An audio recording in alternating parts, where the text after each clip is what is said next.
In the beginning to assemble tutorial, we basically dragged in two different parts, this archway and the rectangle, and we want to start mating parts together, as they call in SolidEdge, to orient them in the way they're supposed to be. So right now, once you drag in a part other than the standard part, assemble will be highlighted.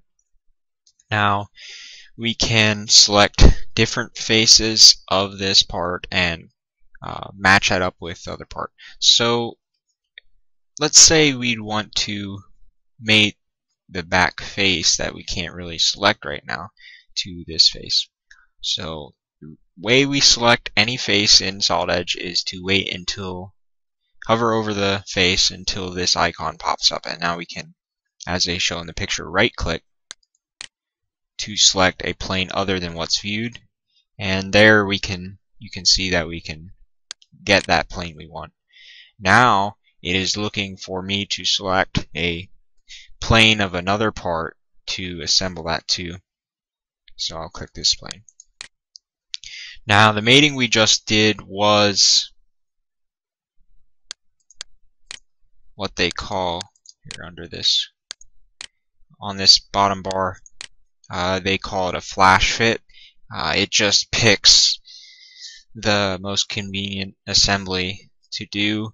Most of the times that will work for faces very well, but different, like say circular objects, you might want to pick another convenient application there.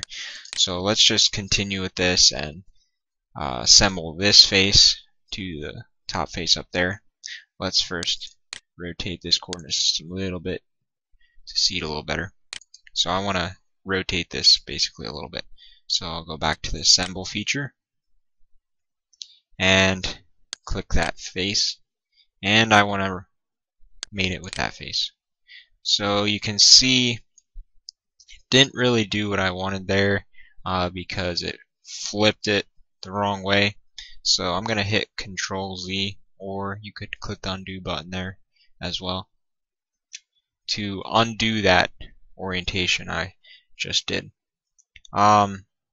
So another way we could go about this is try to assemble different face first, or we can even rotate the part a little bit to help it be a little bit easier. So we'll highlight the select feature here and then select this part,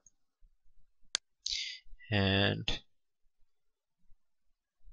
I want to rotate it about this way.